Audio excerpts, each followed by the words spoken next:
time we've been talking to him since the church has been taken down. We've been asking him questions.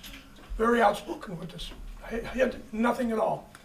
Instrumental in finding this when we couldn't find it in the cornerstone itself. He tracked it down for us. We have it. And Frank gets all the credit for that. He's the one that figured out to look underneath it. So Yeah, it was hid underneath the Yeah. stone itself, and so basically we flipped it over, and there it was. There it When we was. first took it out, it looked like just a stone slab. Yep, I understand. We took pictures of that and everything. What we're gonna do is first, we're gonna print our name here and then sign, just as a documentation of who was here when we opened it. So Rob's already signed it. We're gonna go around this way. If you get a chance, as soon as everybody gets done, then we'll go ahead with the procedure.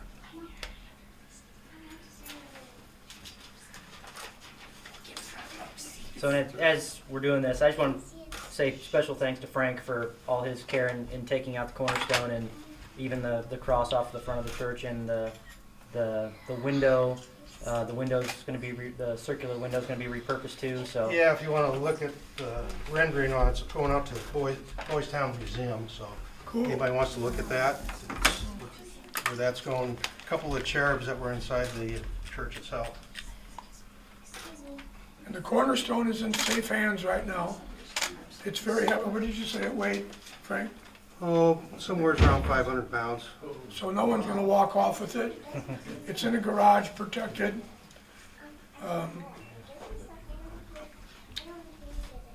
It is very neat to look at, you know, standing alone by itself. And most of you as parishioners walked by it time and time and time again.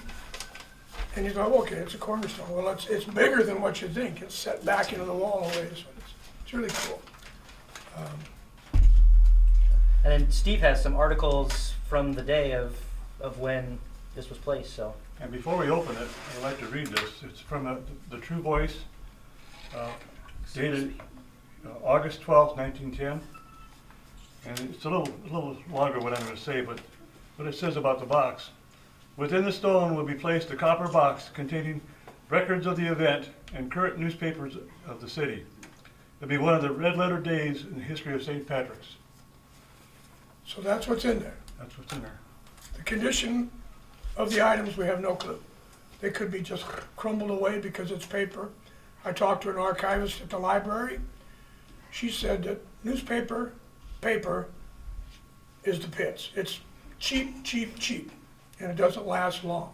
Turns yellow too.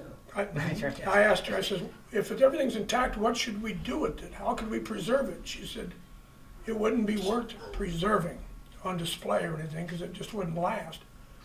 She said a good idea would be to make a photocopy of things like they do at the library or at the World Herald and then throw them away. They're no good. Well, I wouldn't want to do that.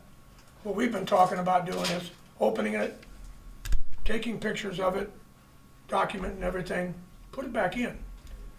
If there's room in there for more, that paper you're signing will go back in there, date it, maybe a newspaper of the day. And if we have to make a photograph or two, put that back in, seal it back up. Put it back in the cornerstone. If we can get like St. Francis Cabrini, or maybe Rob, I haven't spoke to him yet about this, in the new housing development that's gonna be here, if there's gonna be a vestibule where he would like to commemorate St. Patrick's Church that once stood on this site, there'd have to be a concrete slab there to put the cornerstone on. And the white cross, you remember from the front of the building on top of the doors. Rob was kind enough to have his crew take care of it for me and Frank take care of it for me. I have that. I would put that with it too. And you could have a photo of St. Patrick's. Be kind of neat. If neither of those options would work, I was thinking about asking St. Elizabeth Ann Seton, who has some of the windows from the church, to see if they would be interested in doing that. Concrete slab, cornerstone, everything. That way it's all, you know, you could tell your grandkids or your children or something, you want to see the cornerstone of St. Patrick's? It's out there. You know, it's there, it's visible for everybody. Because it doesn't do any good to sit in a garage or sit in somebody's basement when we've taken so much care to take it out of there and open it up. But that's a little story on that. Surprise, surprise, surprise. had to use a Dremel tool to cut along the seam, and so there's a couple cuts underneath. So, but I haven't peeked, so just to let you all know. Are you sure? I'm positive. I'm positive. It was very tempting. Whoever said it, it was. You know, sometimes when a person dies, they will their body to science or the organs that can be used. You know, when I look at St. Patrick's Church, is that it's just like that. You know, the altars down in Auburn, Nebraska at St. Joseph's Church. The windows and stuff are going to the museum. Some of the other windows are St. Elizabeth Ann Seton, and you can go visit these places and see these things. You know, and it's just like somebody that donates their organs to somebody else. That you can meet this person and say hello. This person has my son's heart or whatever. You know, so it's a good thing that they're just distributed like that, not just thrown in the landfill. Thank you for not doing that. I'm sure a lot of parishioners wondered what's going to happen, where is things and stuff like that. So here it is. And you can tell your fellow parishioners that are not here, hey, it was really cool. We have the box and the cornerstone. Cornerstone is safe. The windows are used somewhere. They weren't destroyed or anything. And they were absolutely gorgeous Mm-hmm. windows. The church itself, the construction bid for St. Patrick's Church was $30,000. The stained glass windows at one time were insured for over $50,000, more than the cost of the construction of the church. And the construction of the church, that did not include the windows, the altars, the altar rail, the pews. That was all done on a bit by bit part. But the construction of the church was bid for $30,000. Gee, and I wonder how much you guys paid the architect. I don't know. Steve? Oh, that's Great okay, uncle. that's right, great uncle. I think it was $50, but I'm not sure. It would be Corned beef cool. and cabbage meal. It'd be cool to have the original blueprints. I was just gonna ask you if you had I any have of no that clue. stuff here. The archdiocese might have it, the chancery office. Now, see, I have heard a rumor that the gentleman, when the estate was broke up after his wife died and his niece died, I have heard a rumor that the person who purchased the original Noctigal house, that they left a lot of that stuff there. Now, I tried to get my son and his buddy to go down there and talk to this guy because his buddy lives next door and stuff, but so far nothing's happened. Like I say, I think the Hanson and her great uncle was the architect. Great uncle. Great uncle. Great. Noctigal, is that- Jacob Noctigal. Jacob M. Noctigal. So, Last but not least.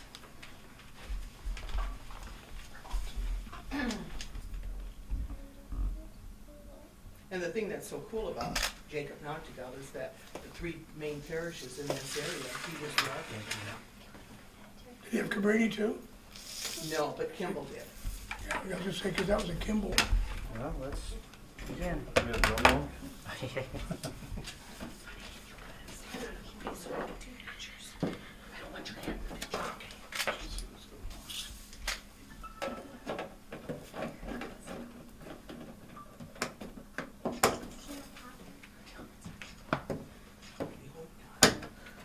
Make sure I'm not cutting anything here. I see paperwork in there. Is that my phone?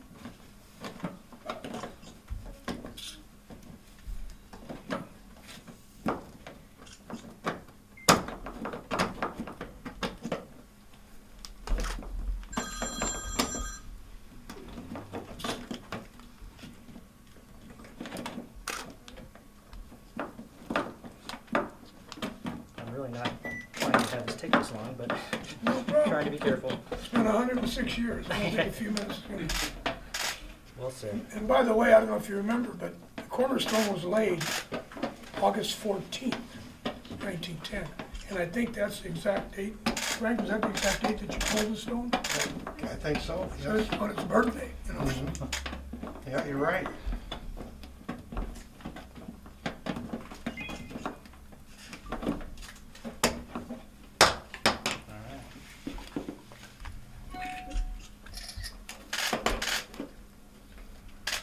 Okay, if you guys want to get pictures before we try to take anything out or take a look, Mine away. Bring it over this way. Yeah, sure. Nope, they just moved it over. We'll get it back.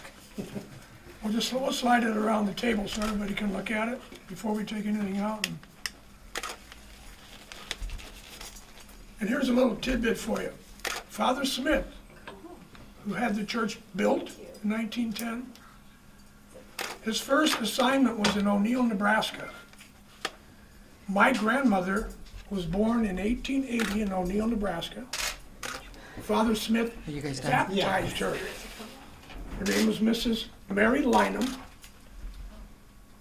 When they moved to Omaha in 1909, she was a housekeeper for Father Smith here.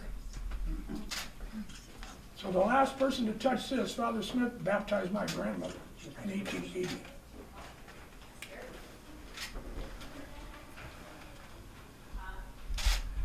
The Lynham family was a member of this parish at the very beginning, 1883. Her mother and father-in-law were original members of the parish in 1883. So that's how far back our history goes. Now, Mrs. Connell, was that your father-in-law that had the window in the church? No, that was a brother, one of his brothers. One of his brothers had the Yeah, church. that had gotten killed or something, so they bought that window in his memory. What happened to the plates that was with the windows? I'm not sure what happened to the rest of them. I have ours from the Lynham family. I went up and took ours. I told Father, Oh, wish we could have did that too. yeah, I didn't think to take I took a anybody picture of else's. it was all. Yeah, well, that's what, you took a picture of the plaque though? Yeah, That's- I got a picture of all the windows and everything. Yeah, I did too. And then we had a professional make us a book of it. I should have brought that today. All right, everybody get a pictures they wanted? Okay. And then, if anybody's curious, there are 3 people here that I know of who have ties to the stained glass windows that were in the church. Myself, my family, Mrs. Connell, her family, and Jimmy Lynch, his family. If there's anybody else here that had ties, I don't know. Oh, here you And I wanted just one of them little bitty stained glass windows, and somebody told me I couldn't buy one of those. They were spoken The of. Omaha Daily News, Well, I would have paid for it. Saturday, August 13th, It's in pretty good 1910. shape. Police authorities much surprised at gambling. Roulette wheels are running again. We get one picture of that, if you would, Rob, please. Let's do it. Is it brittle? Paper's in good shape. Write all these things down. I think Really preserve nice it. one. Okay, we're gonna slide it We around. should be writing that down. Plastic The headline of the day? Dates and Police stuff. authorities much surprised at gambling. protective. So, I mean, I can give them plastic sleeves. Oh, I think they were taking pictures. And they still are. And the date on the, It was August 13th, 1910. Take the next page. You gonna do that? Yeah. that was before. This is the Omaha Daily News. And then roulette wheels are running again, 2 of them openly manipulated in the Douglas Street Hotel. Do we have anybody Is here it the from morning or the evening? It just says home Pardon edition. me? Home edition. Home edition. They said take August pictures and send them 13, a story. 1910. You said take pictures and send them a story. And beer is on tap there in case anybody wants to know. At the Douglas Hotel and with roulette. Okay, we just set that, if they want to look at it, they can go ahead. If you would, just kind of pass it around, be very careful with it.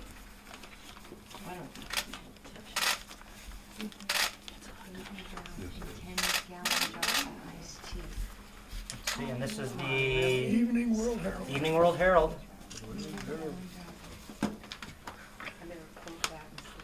You want to take a picture for me? Sure. Okay, can't fold it, take it, there you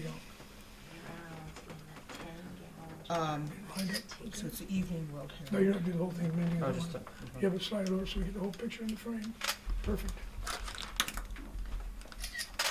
Thank you. 185,800 ice cream cones seized here. Now, do you want to slide that around so people can see it? We wrote, Police refuse to guard cars at Columbus. Gaynor is cheerful, talkative, and hungry. what was the date on that, August 13th? This one is August 13th, 1910. 10 pages, price 1 cent. What day of the week is that? Saturday. The cornerstone was laid at 4 o'clock in the afternoon on a Sunday, August 14th.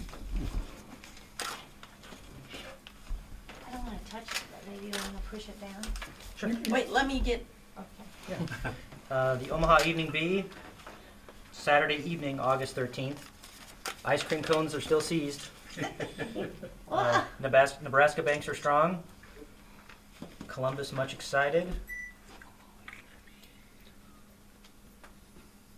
Saturday evening, yeah. Get this. This is August 13th also, right? Correct. I'm believing everything will be the 13th, because then it was Don't sealed. assume anything. I didn't believe him. I'm assuming believe it. But it might be a weekly edition too, that might have put out on Monday. Let's see, now we have That looks new. the Columbiad, Cool. August 1910. Celebrate Columbus Day. Cardinal Gibbons preaching to the open mass at Catholic Summer School, Cliff Here's Haven, from New York. Chicago. Let me get a picture of that. That's nice Columbus magazine. Yeah, nice Columbus, yeah. Let me get a picture of that. Yeah. And what's the date on that? That one, it just says August August 1910, 1910. it's a monthly. I think the best thing to do instead of passing them around, Yeah, we we'll just- get them all laid out, then you can walk around the table, Good idea. because otherwise, Did, August 6th. August 6, 1910. Get a picture of that for you. New York Freeman's. Freeman's Journal and Freeman's Catholic Journal. Register. There's your Latin, you can translate for me. Yeah, Veritas Truth. The truth will set us free. Well, Oh, truth there it will is. set you free. There you go. Will make you free. See, I know my Latin. Ed would have known that too. Steve would have known that. And this is dated what date? Where's the gold bars? Yeah, I couldn't fit anything out of that. Now, this is very, That's gonna fall apart. but there's something inside of it. That's just a wrapper. Yeah, we're still waiting. That might be the parish register. are they all the parishioners? Oh, a little bit. Diocese of Omaha. Different pastors' names. Oh. That's gonna be.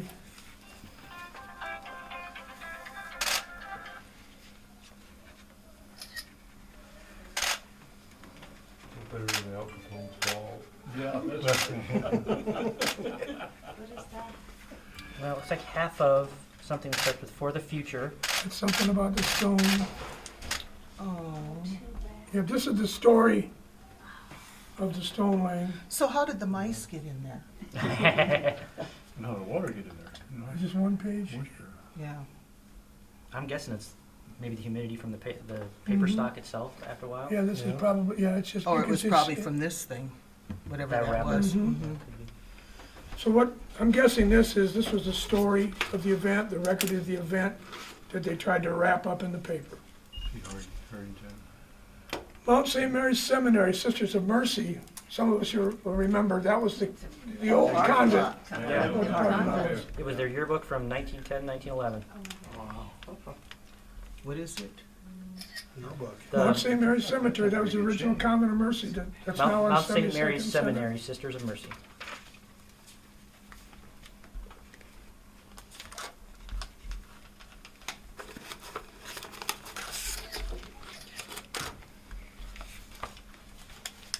That'd probably be the true voice, I'm guessing.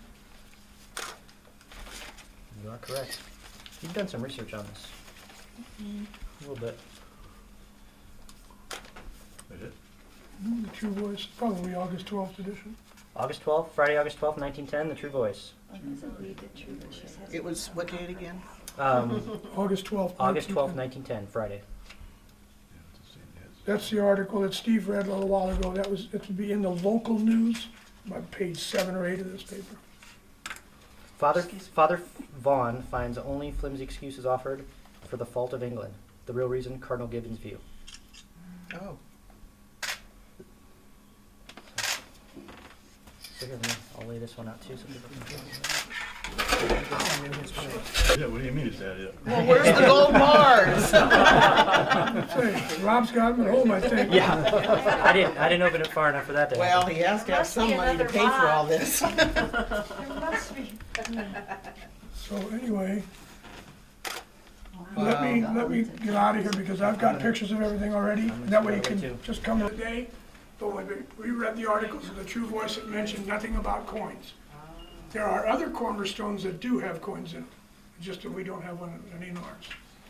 You mean other cornerstones of the church or just in? What? Of churches. Of different churches, yeah. It just depended.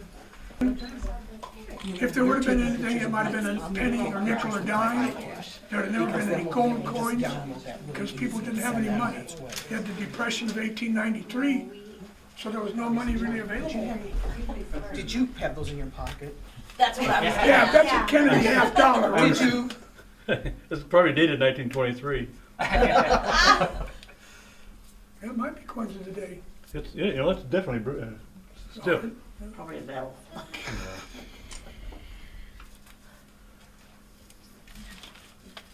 Is it tied with string? Yes. Might be a metal. I hope it's a medal of St. Patrick. Oh, happy guy. What is it? What can it be? Well, your hand's in the way. Well, yeah. We still unwrapped. They really wrapped it well. The drama. All right. Coins of the day. Coins. Lay them out on the paper, Steve. Lay them out. I'll lay them out on the flat there. $50, a quarter. What year are they? It'd be barber coins. 1909. 1909. Good shape. Can't read this one. It's a dime.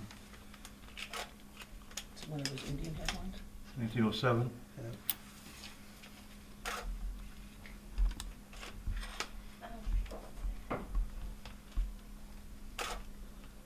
$1909. Okay, wait a minute, don't touch anything. New coins. Well, I want to write down what they are before I get moved out of here. 1910. Okay, tell, There you go. okay. I gotta get pictures. No, 7. 7 or 9. I bet you it's a 9, It might be, it's hard to tell. It's unless they very- did. You can find a ruler too. Where did you find the coins then? I missed that. Just What lay year, right at the bottom what year there. is that? Oh, they were laying in there. What year are Okay. these two? The It pa- was 1909. Yeah. And this is 1910. Cool. All right.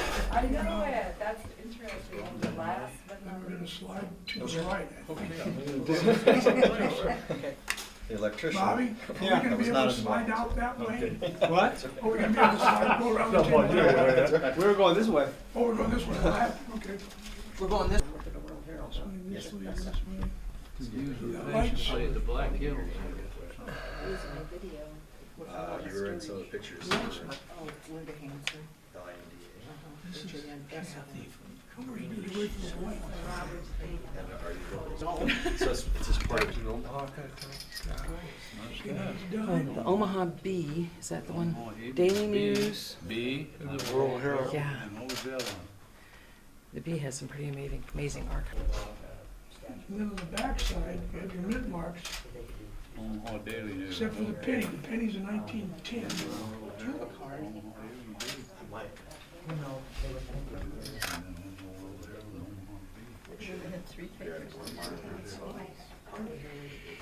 Is that the Agony in the Garden? Excuse me? Is that the Agony in the Garden? Yeah. Where's the Good Shepherd? This is going to Boys Town. I know, what is what is on there? What is it? Oh, it's glass and wood. It was actually the bottom post around the thing. My name's Tim. They were kind of a yellow tinge then anyway, weren't they? I don't think they were Within a ever week- white. Well, maybe more Within a gray. week, they look like. Yeah, I was gonna say they were, We tipped the stone over. paper stock wasn't that great. No, and then during World War II, the papers, they don't write very well at all because of whatever they didn't have that they used for the war. Right. Well, this is prior to World War. Yeah. Right. 1910, These are yeah. a lot better quality than what I'm saying. These papers are a lot better quality than the ones during World War II. And then I went back there and I could just see it. I was going to, but I did a video. It's even worse. Right.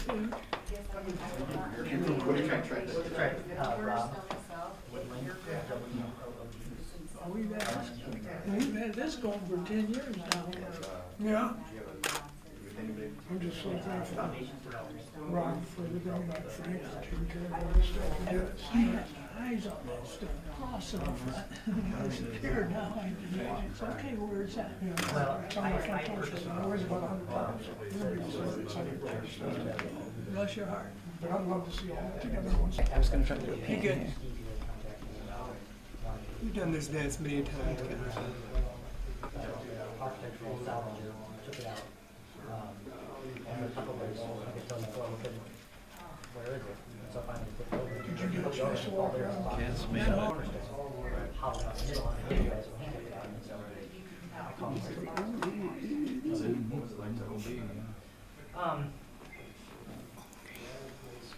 Scary. Be very careful not to break anything.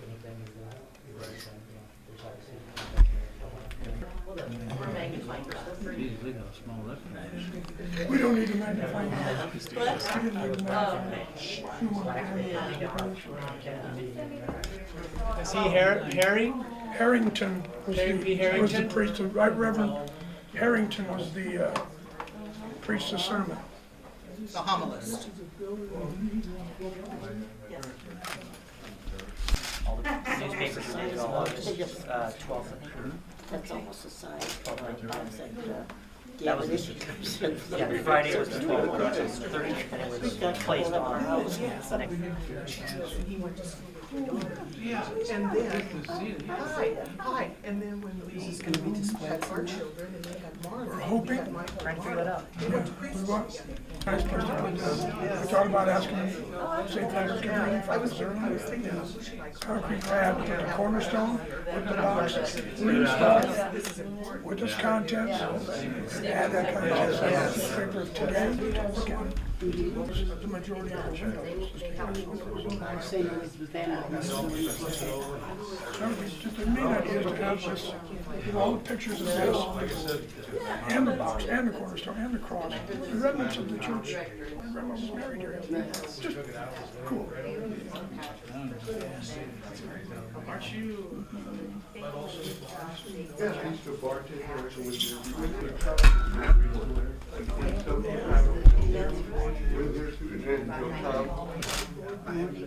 Well, St. Patrick's Day, always made the headlines. Those are recognized.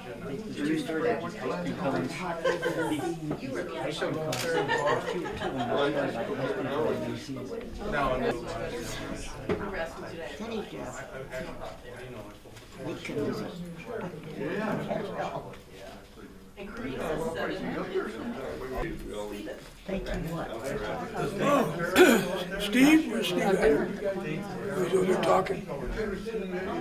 Jim, do you remember the grotto?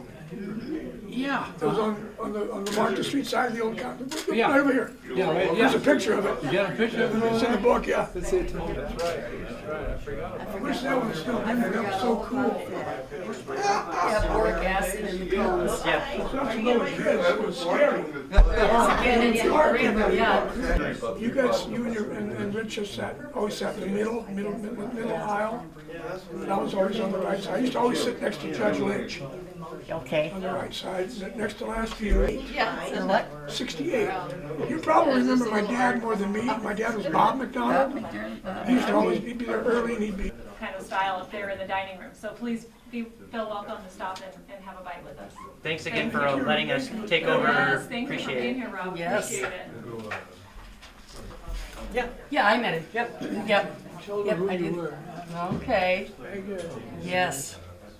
We're kind of excited about having a little extra space over there because, you know, when we get aftercare and we get all the kids here, and they're bigger kids, you know, so they're 2 and 3. First question's the easy one. To get your name and spelling. Yes, Rob Woodling, ROB, WOODLING. Rob, tell me a little bit about the process here. What's it been like for you to go things along? Well, obviously, when a church comes down, it's emotional for the former parishioners. So I want to be first and foremost really sensitive to their needs and trying to make this process as easy as possible on them. So the cornerstone is kind of just one piece of that in terms of letting people kind of have a time to kind of grieve for a former building that they spent a lot of time in. So. Have you dealt with anything like this before in the past? Or did you deal with anything like this? This is the first time I've ever opened a cornerstone, so this is new for me. Tell me what it was like for you. You know, it's first of all, finding the cornerstone. Finding the cornerstone was a challenge, in that we had taken out the cornerstone, and the time capsule was underneath it. It took us a couple days to realize where it was because it was hidden underneath, so on a hollowed out piece of stone. So once we found that was a big relief. And then it's pretty nerve-wracking to cut that open. Want to make sure you don't cut anything in the process, and make sure people can see the contents and enjoy them. Tell me about a little bit about some of the stuff that you found in the box. It's mainly newspapers of the day from August 12th and 13th, 1910, the days before the cornerstone was laid on that Sunday. Pretty good condition for being in there on the Sunday. They really are. The box was sealed pretty tight, so I think a lot of humidity kind of stayed in there and kept the paper from getting too brittle. So. Tell me a little bit about working with the parishioners. How's that been for? That's got to be a little. It's challenging. It's an emotional process, and so we just have to treat it as such, and give them the respect that they deserve. It's their building, so if we can give them a brick to help them remember it, we'll do that. If we can help pull down some windows or take down a cross that they wanted, we try to do that as well. How's that process been? Because this building had some really old, beautiful stained windows, and a lot of history to it and whatnot. Because part of your job is because redeveloping is to preserve. Right, and before I purchased it, the Archdiocese had done a lot of that in terms of getting the pews to other parishes, getting the windows to other parishes, and things like that. So a lot of that work was done by the Archdiocese. But some things that they couldn't get to, that during our process we tried to salvage and repurpose and find a new home for. That's a good process? Yeah, it's been enjoyable to get those artifacts to other places where they can be displayed and utilized. Now, what will be going on the site? We're in talks for some housing. Specifically, we're in talks with the Bethlehem House here for maybe some housing for some of their clients. As well as possibly a senior apartment building, independent living on the rest of the site. There's lots of talk about what's going on there. I was just Yep. do some sort of housing. It's always fluid. It's always fluid. So that's the plan right now. Good. Thank you. You're welcome. Did you do Steve too? Yep, I did. Okay. So don't be singling me out. Right by the pole there, but come on here, the other table. Shut that, yes, please. Excuse us. Going so loud and everything there and trying to yell at people and talk to them. All right, I'm ready. Okay, whatever you want to do. Cindy, go ahead and lead off. All right. Hey, Tim, could you tell me first your history with the church, sort of why this interested you to take the lead on this? Okay, St. Patrick's Church Parish was founded in 1883. My great-grandparents moved here in 1883 from a farm they had, and they were original members of the parish. That was Christopher and Ellen Lynham and family. My grandmother married Edward Lynham, one of the children, in O'Neill, Nebraska in 1909, moved here shortly after, in 1910, on the northeast corner of 15th and Martha Street, a block away, and became members of the parish. And more than likely, my grandmother, grandfather, and great-grandmother were here for the laying of the cornerstone in 1910. My great-grandfather was deceased at the time. One of the windows in the church was to their memory, excuse me, to my great-grandfather and their deceased children. The window was subscribed for $500. That's what it cost to memorialize anybody on the window. And I've been here ever since, my family, same house since 1910. Where do you live? Northeast corner of 15th and Oh, you Martha. still live there? Mhm. So you stayed with St. Pat's, the church, the physical church here, also the parish, through all of those different phases, the Latin Mhm. Mass, and when it was. Right, right. My mother was baptized in this church. Her siblings were baptized in this church. Myself and my siblings were baptized in this church. The Latin community came in after it switched to Vatican II and it switched to English and that. Steve LaGreca, a friend of mine, same thing. He was back with the Latin Church. Now I belong to ICC, Immaculate Conception Church, which is a Latin community church now. So I just have a couple other, two little questions. What did you expect from this box? The box. I did research a long time ago on St. Patrick's Church, the building itself. And there's an article from August 12th, 1910 in the True Voice that stated in the box would be newspapers of the day and a record of the event. We had kind of hoped for coins, but we didn't expect it. There were more newspapers than I had anticipated. The poor quality of the record of the event, wrapped in wax paper, it deteriorated. It was pretty much gone. Newspapers were in great shape. The coins were coins of the day. We hope to put everything back in the box, along with the people that were here today to witness this event. Maybe a photocopy of the people that were here today, a newspaper of today, seal the box back up, return it to the Cornerstone, and hopefully put the Cornerstone on display. We don't know exactly where yet, but hopefully that's the outcome for the box. Okay. So what was your favorite thing that you pulled out of that box? Everything. Everything. Nope, not one thing stood out. Not one favorite thing. It was just, everything was so neat to come out of here and observe. It hadn't been seen for 106 years. The priest that built the church, Father John T. Smith, in 1910, he was his first assignment was in O'Neill, Nebraska. He baptized my grandmother in O'Neill, Nebraska in 1880. When my grandmother moved here in 1910, she was a housekeeper for him in the old rectory. So being able to touch this box that he held, the same person that baptized my grandmother, that was kind of a neat thing.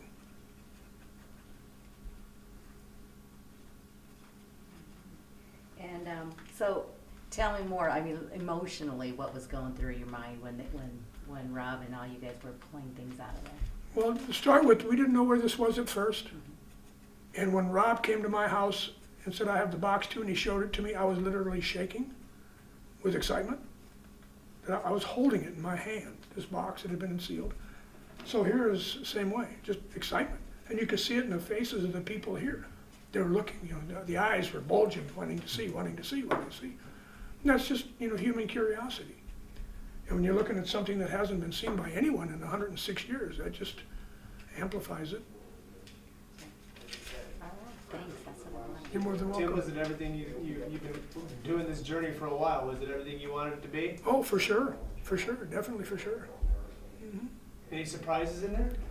Well, we did not think there were coins of the day in there because it didn't say that in the True Voice. But when the box was almost empty, we didn't see anything but Steve LaGreca in the corner of the box saw a little folded up piece of paper and he pulled it out and there were 5 coins of the day in there. Penny, nickel, dime, quarter, $50. 1907 through 1910. And that was neat to see because you don't see those coins anymore. And they will be returned also to the box. They will be returned. They are already back in the box right now. So is that sealed now? Oh no, you're gonna put more stuff in there. Mhm. Okay. And it'll be resealed.